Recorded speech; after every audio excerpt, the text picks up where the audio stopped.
Dans un petit village niché au cœur de l'Afrique de l'Ouest, vivait une jeune enseignante nommée Hawa.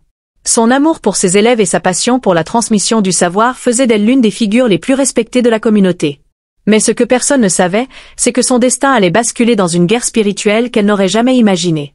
Tout commença un soir, après avoir corrigé les devoirs de ses élèves, Hawa ressentit une étrange présence dans sa case.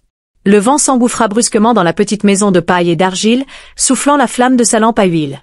Une ombre traversa le mur de sa case, et un chuchotement glacial résonna. « Tu ne devrais pas interférer. » Frissonnante, Hawa se leva d'un bond et scruta l'obscurité. Mais il n'y avait rien. Elle pensa d'abord à une hallucination causée par la fatigue. Pourtant, ce fut cette nuit-là que tout commença. Ce que Hawa ne savait pas, c'est que cette ombre était le premier signe d'un conflit qui couvait depuis des générations. Le village avait une histoire bien plus profonde que ce qu'elle avait appris dans son enfance. Il existait une légende selon laquelle, tous les 50 ans, une entité sombre cherchait à s'emparer de l'âme la plus pure du village pour prolonger son règne. Et cette année-là, Hawa allait être au cœur de ce combat ancestral. La nuit s'étira dans une atmosphère pesante, chaque bruit du vent semblant chuchoter des avertissements. Des silhouettes indistinctes paraissaient se mouvoir à la lisière des arbres, et Hawa sentait leur regard invisible peser sur elle. Un froid surnaturel s'insinua dans sa case, la faisant frissonner malgré la chaleur ambiante. Elle referma sa porte et s'enroula dans sa couverture, murmurant des prières qu'elle avait apprises de sa grand-mère, espérant que les esprits bienveillants veilleraient sur elle. Mais quelque chose dans l'air était différent cette nuit-là. Une odeur âcre flottait, un parfum de bois brûlé et de terre humide. Les flammes vacillantes de sa lampe projetaient des ombres mouvantes sur les murs de sa case, lui donnant l'impression d'être entourée d'esprits curieux. Un bruissement feutré à l'extérieur attira son attention. Elle tendit l'oreille. Était-ce le vent, ou quelque chose d'autre? Son cœur battait la chamade, chaque battement résonnant dans ses tempes comme un tambour de guerre. Elle savait que cette nuit marquait le début d'une épreuve qu'elle ne pouvait éviter. Une épreuve qui la forcerait à affronter des forces anciennes et inconnues. Le lendemain matin, Hawa entra dans sa classe avec son sourire habituel.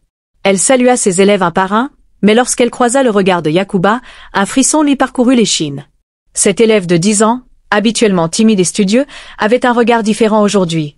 Froid, perçant, presque inhumain. « Bonjour maîtresse » murmura-t-il d'une voix rauque, bien trop grave pour un enfant. Hawa se figea. Quelque chose en lui n'allait pas. Son regard semblait brûler d'une lueur rougeâtre, et lorsqu'il cligna des yeux, elle jura voir ses pupilles s'allonger, semblables à celles d'un félin. Durant la leçon, Yakuba ne cessa de la fixer, un sourire énigmatique aux lèvres. Et lorsqu'elle écrivit un exercice au tableau, il murmura quelque chose qui la fit sursauter. « Ce que tu fais est inutile, maîtresse. Ces enfants t'oublieront. Ils ne sont pas faits pour la lumière. » Ces mots résonnèrent dans l'esprit d'Hawa bien après la classe. Elle essaya de les ignorer, se convainquant que c'était une simple provocation. Pourtant, au fond d'elle, un malaise profond s'installait. Comment un enfant pouvait-il tenir de tels propos? Le soir venu, Hawa trouva un vieux carnet appartenant à son père, un griot respecté du village. Elle y lut des récits anciens parlant de créatures capables de posséder des enfants au cœur pur, les transformant en vaisseaux d'obscurité. Un frisson glacé parcourut son dos. Et si Yakuba était l'un d'eux? Cette nuit-là, le village fut secoué par des hurlements. Des cris stridents s'élevaient dans l'air, comme ceux d'une bête aux portes de la mort. Hawa sortit précipitamment de sa case et vit que plusieurs villageois s'étaient rassemblés autour de la place centrale. Au milieu du cercle, une vieille femme nommée Maman Djenaba, la doyenne du village, tenait un collier fait de dents d'animaux et de perles sacrées. Elle psalmodiait des incantations en bambara, le visage crispé. « Les esprits sont en colère. Quelque chose de sombre s'est réveillé parmi nous » s'écria-t-elle. Hawa sentit une sueur froide couler dans son dos. Elle savait que quelque chose d'étrange se tramait, et elle avait le sentiment que cela avait un lien avec Yakuba. Cette nuit-là, elle ne put fermer l'œil. Elle entendit des bruits de pas autour de sa case, des murmures indistincts portés par le vent. Son instinct lui disait qu'une présence invisible l'observait, attendant le moment propice pour frapper. À travers les murs de la nuit, elle perçut des voix sifflantes, semblant provenir d'un autre monde. Elle chantait des vers incompréhensibles, mais dont la mélodie portait une menace invisible. Chaque instant qui passait alourdissait l'atmosphère, comme si quelque chose d'ancestral et de malveillant prenait lentement possession du village. Le lendemain, Hawa décida d'aller voir Maman Djenaba. La vieille femme vivait dans une case à l'orée de la forêt. Ce lieu était le témoin silencieux de l'histoire du village, et certains murmuraient qu'il était l'entrée vers le monde des ancêtres. « Maman Djenaba, quelque chose ne va pas avec un de mes élèves. Son regard, sa voix, je sens une présence autour de lui. » expliqua Hawa. La vieille femme la fixa longuement avant de soupirer. « Il est temps que tu connaisses la vérité, mon enfant. » Il y a longtemps, Avant même la naissance de ton père, notre village a été le théâtre d'une grande bataille entre les chasseurs sacrés et une secte d'adorateurs des ombres. Un pacte a été signé, et depuis ce jour, certains enfants naissent avec une marque invisible. Yakuba est l'un d'eux. Awa sentit une vague de peur l'envahir. Que dois-je faire? Maman Jenaba prit une gorgée de son infusion d'herbe avant de répondre. Si tu veux aider cet enfant, il faut que tu sois prête à affronter ce qui se cache derrière lui, et ce ne sera pas sans risque. Awa quitta la case de maman Jenaba avec un poids immense sur les épaules. L'histoire qu'elle venait d'entendre confirmait ses soupçons, quelque chose de maléfique avait pris racine dans le village, et Yakuba en était l'épicentre. Mais comment une simple enseignante pouvait-elle lutter contre une force aussi ancienne et mystérieuse? Elle marcha lentement jusqu'à sa case, absorbée par ses pensées. La nuit était tombée, et un silence pesant s'était installé sur le village. Pourtant, au loin, elle percevait un bruit étrange. Une sorte de murmure, comme un chant profond et guttural, résonnant à travers la brise nocturne. Soudain, elle vit une silhouette immobile à l'entrée de sa case. Son cœur s'emballa. C'était Yakuba. L'enfant se tenait là, debout, son regard flamboyant dans l'obscurité. « Ils arrivent » murmura-t-il. Avant qu'elle ne puisse répondre, Yakuba tourna les talons et disparut dans la nuit. Awa sentit une sueur froide couler le long de son dos. Qui, il? Que allait-il se passer? Elle entra précipitamment chez elle et verrouilla la porte en bois. Elle savait qu'elle devait agir, mais comment? Son regard se posa sur l'ancien carnet de son père, qu'elle avait laissé sur sa table. Peut-être y trouverait-elle des réponses. Elle feuilleta frénétiquement les pages jaunies par le temps, à la recherche d'un rituel ou d'un moyen de contrer l'influence obscure. Son père y décrivait des prières de protection, des symboles sacrés dessinés dans la poussière et des offrandes aux esprits bienveillants. Une phrase attira son attention. Lorsque les ombres viendront réclamer leur dû, seul celui qui porte la marque du courage pourra briser leur chaîne. Awa se demanda si elle était cette personne. Était-elle prête à affronter ce qui se cachait dans les ténèbres? Le village fut secoué cette nuit-là par une tempête inhabituelle. Des éclairs zébraient le ciel sans qu'aucun tonnerre ne gronde. Le vent hurlait entre les cases, soulevant la poussière rouge du sol et projetant des ombres dansantes sur les murs. Awa, réveillée en sursaut, sentit une pression invisible sur sa poitrine. Elle tenta de bouger, mais son corps semblait paralysé. Une silhouette sombre se tenait à l'entrée de sa case, l'observant silencieusement. Ses yeux brillaient d'une lueur surnaturelle. « Tu ne devrais pas te mêler de cela, enseignante » murmura la voix caverneuse de l'apparition. Awa sentit son souffle se bloquer. Elle voulait crier, mais aucun son ne sortit de sa bouche. Son corps était comme figé dans le temps. Soudain, elle se souvint des paroles de maman Jenaba. « Si tu veux aider cet enfant, il faut que tu sois prête à affronter ce qui se cache derrière lui. » Avec un effort surhumain, elle réussit à bouger un doigt, puis une main.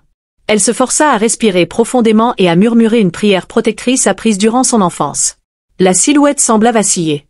Un grondement sourd résonna dans la pièce, et une force invisible tenta de l'écraser sous son poids. Mais Awa continua de prier, sa voix s'élevant malgré la peur qui étreignait son cœur. Le vent s'engouffra soudainement dans sa case, éteignant la flamme de sa lampe. L'ombre poussa un cri strident avant de disparaître dans un tourbillon de poussière noire. Awa s'effondra sur le sol, haletante. Elle venait de livrer sa première bataille. Le lendemain matin, le village était en émoi. Plusieurs habitants rapportaient avoir vu des ombres rôder autour des cases durant la nuit. Des animaux avaient disparu, et les anciens murmuraient qu'un grand mal rôdait. Awa savait que le temps lui était compté. Elle devait en apprendre plus sur Yakuba et sur le rôle qu'il jouait dans cette histoire. Elle se rendit chez la mère de l'enfant, une femme silencieuse et réservée, qui évitait toujours de parler du passé. « Madame Sira, je dois savoir ce qui arrive à votre fils. » La femme baissa les yeux, puis soupira profondément. « Mon fils, il n'est pas né comme les autres. La nuit où je l'ai mis au monde, une éclipse a plongé le village dans l'obscurité totale.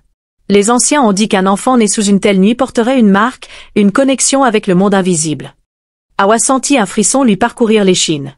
Et que s'est-il passé ensuite? Depuis tout petit, il parle aux ombres. Il les voit. Elles lui chuchotent des choses que nous ne pouvons comprendre. Mais depuis quelque temps, elles veulent le réclamer. Awa comprit que Yakuba n'était pas un simple enfant maudit. Il était un portail entre le monde des vivants et celui des esprits. Et quelqu'un ou quelque chose voulait l'utiliser pour ses propres desseins. Elle posa une main rassurante sur l'épaule de Madame Sira. « Je vais faire tout mon possible pour sauver votre fils. » Mais au fond d'elle, elle savait que la véritable épreuve ne faisait que commencer. Awa retourna voir maman Jenaba pour chercher des réponses. La vieille femme, assise sous l'ombre d'un grand arbre, hocha lentement la tête en entendant ce que l'enseignante venait de découvrir. Il existe un seul moyen de sauver cet enfant. Nous devons invoquer les ancêtres. Awa sentit son cœur s'accélérer. Elle connaissait les rituels ancestraux du village, mais jamais elle n'avait pensé devoir y participer. Que devons-nous faire? Ce soir, nous nous rendrons au cercle sacré. Nous appellerons les esprits bienveillants pour qu'ils guident Yakuba. Mais attention, si nous échouons, les ténèbres l'emporteront. La tension était palpable.